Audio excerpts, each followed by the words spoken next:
I'm Joel Aldrich, and this film is about advertising. The reason I'm here is because I feel pretty strongly about the contribution advertising makes to the strength of our country. Now, as you know, advertising means different things to different people.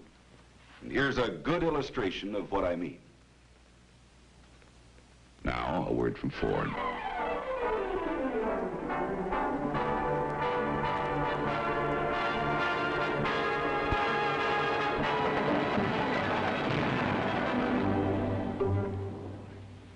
Did I miss anything, dear?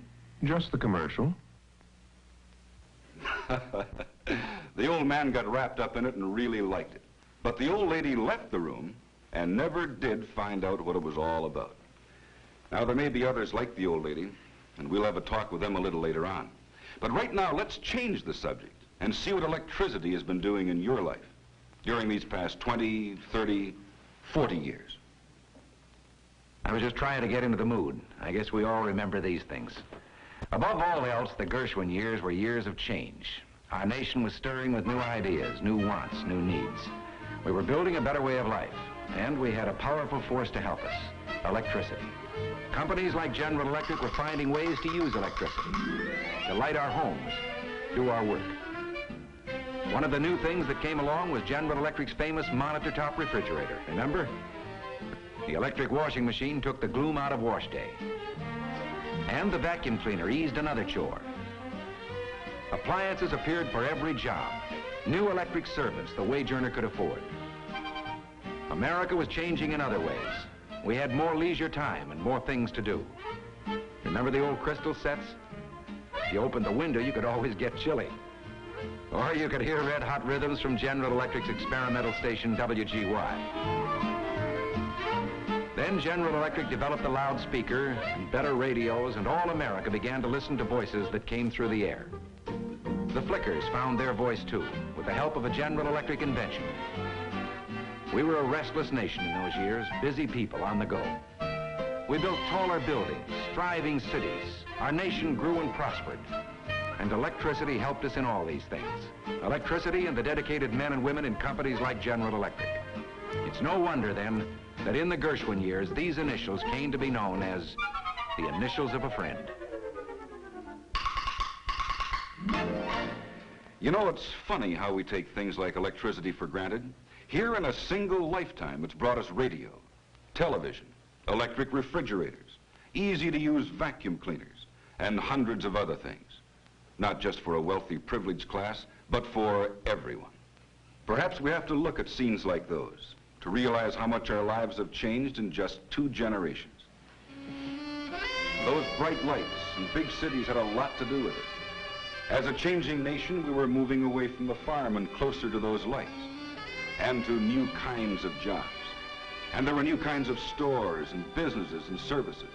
More new people wanting more new things, and more new things to sell, and new ways to produce things, so a man could produce more in fewer hours and make more pay. And back on the farm, there were new kinds of machinery, so that one man could do the work of others who had moved on to the city. Back in 1920, it took one man on the farm to feed every 10 people in this country. Nowadays, one man feeds 40. One man does the work of 4, and the other 3 move on to new jobs. And that's the way it's been in our country in many fields. Today, half the jobs we now have didn't even exist 30 years ago. Half our jobs are new kinds of jobs. Today, our country is spending $14 billion a year on research and development. $14 billion a year. And out of this research and development will come more new products and more new jobs. From Rocket Research, a great new cook and serve ware made of an amazing new material that defies heat and cold. Brilliantly beautiful. Here now in new Corningware. So heat-proof, so cold-proof, it can stand empty over hot flames, then go sizzling hot into ice water without damage. New Corningware can go from the freezer direct to high heat without breaking ever. Use Corningware for broiling and every type of cooking. Comes with detachable handle, and in its handsome cradle, it's ready for the table. So you can freeze foods in Corningware, cook them over direct high heat, and serve them all in one dish. You'll find a wonderful selection of skillets, saucepans, percolators. And now, the new Corningware steak platter, teapot, roaster, and royal buffet. Give remarkable, beautiful Corningware. People might be inclined to say, so what? So they invent a new product like Corningware. Maybe it does make 100 new jobs. What of it? Well, let's talk about what of it. President Kennedy's Secretary of Labor, Arthur Goldberg, has stated, we must create 13 million new jobs in the next 10 years. 13 million brand new jobs. And the economists tell us those 13 million new jobs and the 65 million old ones are all to rise in income. Maybe we don't realize it now, but the average family income, non-farm, has jumped 50% just since 1948. Average 1948 income, $4,000. Average 1961 income, $6,000. And a higher rise for lower incomes is still to come. Why is this? Because our country is moving, and has been moving for 20, 30, 40 years, from an economy of scarcity to an economy of abundance. An abundance for everyone, not just the wealthy, privileged class. But let's get back to Corningware. Say it had been invented 20 or 30 years ago. And suppose, like certain cookware of that time, it was sold house to house. And someone would ring your doorbell and be a personal salesman. It's fine. Except that today it would cost at least $5 for every sale that this salesman completed. Who would pay for that $5? You, the customer. And what if Corning then only sold 10,000 units instead of 250,000? Well, it's pretty obvious each unit would cost more, and you, the customer, would pay that extra cost. The mathematics are fairly simple. The more that can be produced, the less it costs per unit. And the lower the cost of making the sale, the less you, the customer, pay. And this is where advertising comes in. As this new kind of economy has developed in America, a new kind of salesman has been needed. A salesman who wouldn't cost $5 to ring your doorbell. One that didn't talk to just 1 or 10 or 185 people. But one who would talk to 185 million people. And why? To sell more products at lower cost. To help create new products and services. And more new jobs. From the infinite universe of matter and energy, Union Carbide creates many things for the good of man.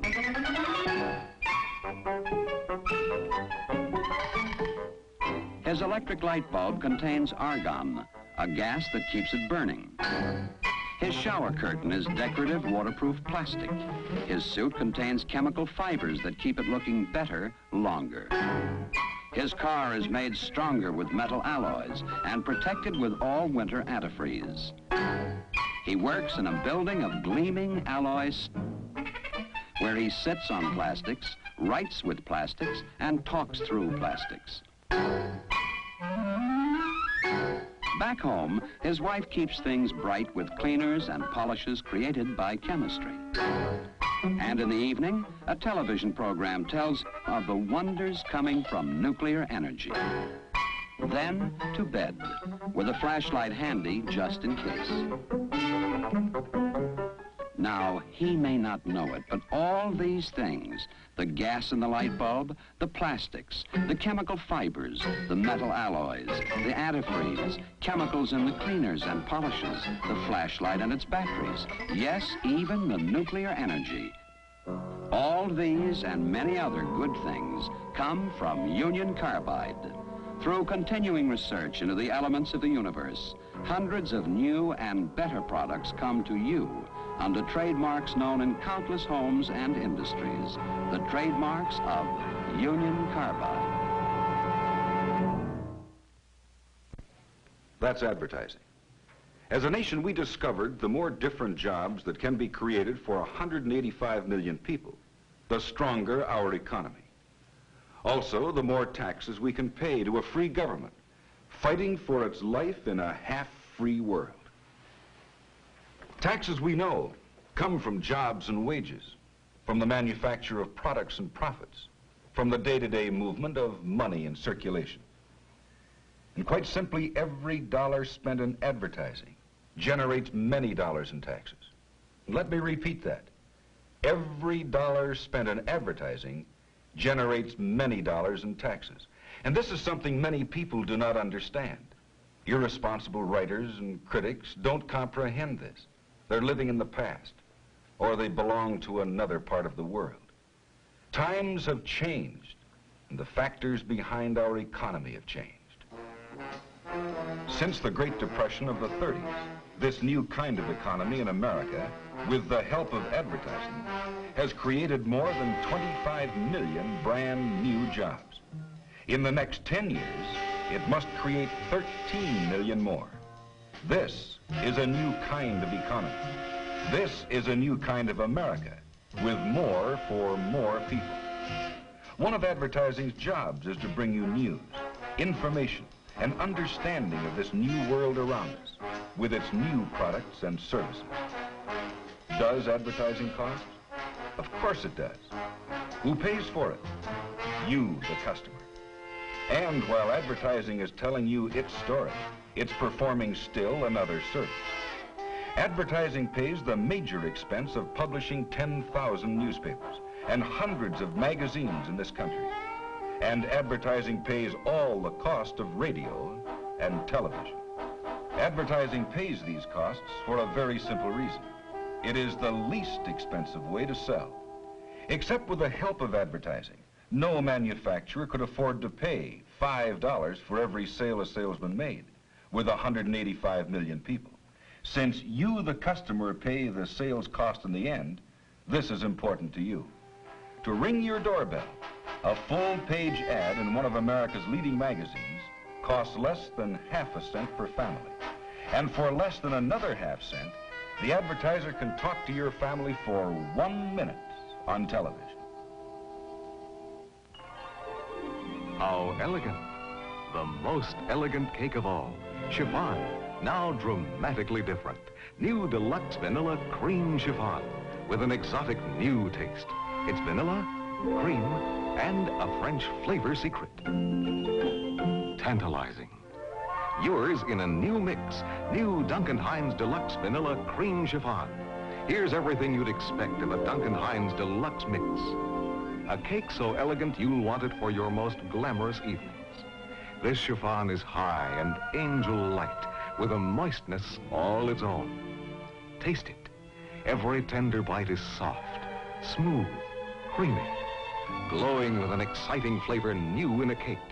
Vanilla, cream, and a French flavor secret. Try new Duncan Hines Deluxe Vanilla Cream Chiffon. Duncan Hines, delicious. That's advertising. Telling you about one of 3,500 new products in the supermarket. New in the last 10 to 15 years. Now that's one of 107 mixes now available to help the housewife with her baking. The Department of Agriculture will tell you that most of those 107 mixes cost you less than a penny a package more than if you'd bought all the ingredients and made them from scratch. Some actually cost you less, in fact, because of research, competition, constant improvement, the forces of advertising. This year, American food companies will spend $150 million to improve nutrition, convenience, and variety in your daily menu. And you, the customer, win in this competition. Competition in free enterprise has changed our lives for the better, and advertising is what keeps this competition keen. Every week, from 50 to 100 new products are launched. In many stores, a new product has only 2 weeks to prove itself. If it isn't what the customer wants, out it goes. If it doesn't sell, out it goes. If it cannot give sound value against competition, out it goes. Only the best can survive, and only you, the customer, can make the final decision. Advertising's job is to tell you what's available, where you can buy it, what it will do, how much it is, and why it's a good value. All advertising can do is hope that you'll try the product once. And from then on, it's up to the product, and it's up to you. Onions. Flavor. Onions. Work. Onions. Waste. Onions. Tears. Not anymore. No. Durkee's instant minced onion. In a box? Pour and use. In anything? Just like fresh. Flavored? Just like fresh. Durkee's instant minced onion? No work. Durkee's instant onion. No tears. Durkee's instant minced onion. What'll they think of next? If you don't see it in the store, ask your grocer. That's advertising. Now, if the product isn't all that's advertised, you'll never buy it again. This is important because it forces the advertised product to maintain a reputation. And any time it fails on quality or value, it loses you and your business. Now, that isn't true of an unadvertised product because it has no reputation to maintain. And it isn't true in the case of an advertised product that only seeks to sell you once. But let's make no mistake about this.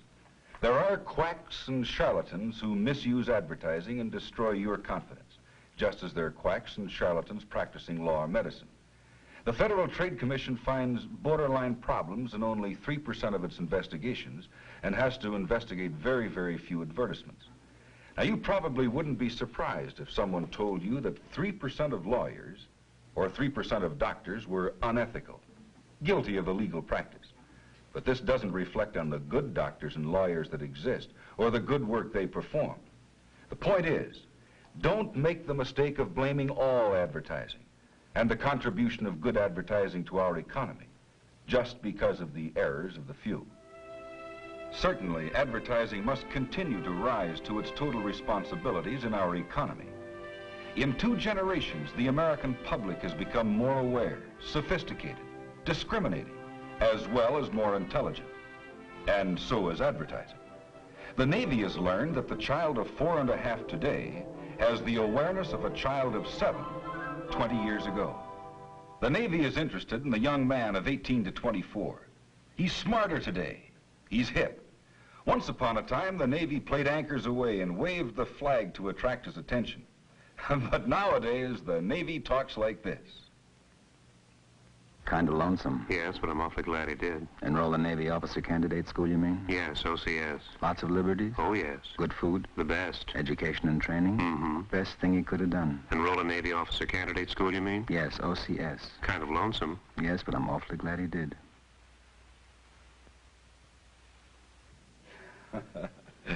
That's advertising.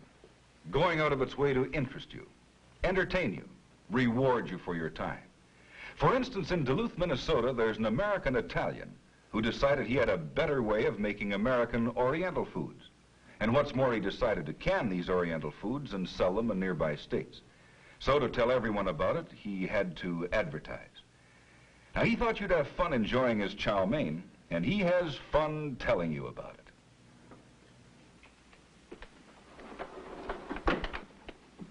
You ever notice the way nobody ever says anything in elevators? Face the front of the car, please. You know why he says that? Habit. We're all creatures of habit. Food, for instance. What are we all going home to tonight? Spaghetti and meatballs, right? Potatoes, lots of starch. Face the front How of the... about a little variety once a week? Some light Oriental dish, like chow mein. It's delicious, filling, but not too heavy. Face the front. Face the issue. Would it hurt any one of us to try a little chow mein tonight? Break the American food habit? Probably some tasty canned chow mein you could pick up at your grocer's. course, it's up to you. Don't let me influence you. I got no axe to grind. Takes all kinds, huh?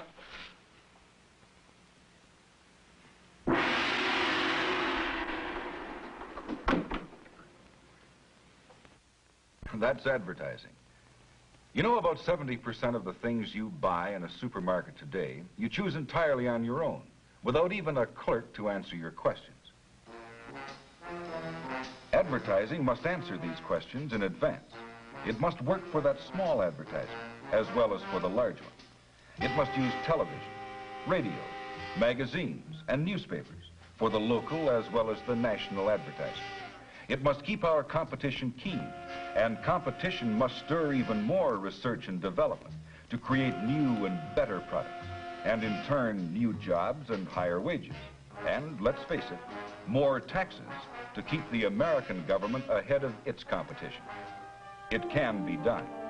With average wages to reach $10,000 in the next 10 years, it means better schools and education, better hospitals and medical care.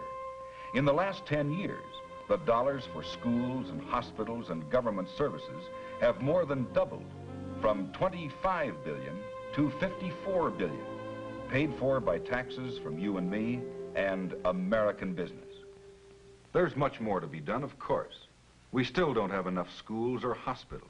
But as the economy grows, so do the tax dollars grow. And this growth must continue these next 10 years. Those 13 million new jobs must be created. And right now, the promise looks very good. Something almost unbelievable is going on all around us. It's the beginning of a tremendous construction boom. New construction in the next 10 years will be worth more than all the buildings now standing in the United States. It will take $670 billion to do the job. Underway right now, the world's largest office building, Grand Central City in New York. They're tearing down and rebuilding a square mile of St. Louis, a billion-dollar plan. Pittsburgh's fantastic new auditorium with the world's largest rollback roof. Century City in Los Angeles, in one spot, enough new buildings to hold more people than many cities. Florida, the Miami Herald builds the world's most modern newspaper plant. Denver, Colorado builds its brand new courthouse square. Seattle, Washington, another new building rises in Seattle's new 10-acre metropolitan center. And Westinghouse, just one company, has a construction and modernization budget of $75 million a year. We're building a new space-age electronics laboratory in California, a new transformer plant in Muncie, Indiana, and 14 other buildings to keep up with the pace. This is the new face of America, and hundreds of new Westinghouse electrical products will help make it an easier, better, more efficient place to live. You can be sure if it's Westinghouse. The man said, new construction in the next 10 years, worth more than all the buildings now standing in the United States. And he might have added with it, 15 million new homes and apartments, houses of new materials, structural plastics, glass in new forms, aluminum panels, your home air conditioned for half what it costs today. Advertising's job? To tell you about it. To run the want ads for 13 million new jobs and 65 million old ones.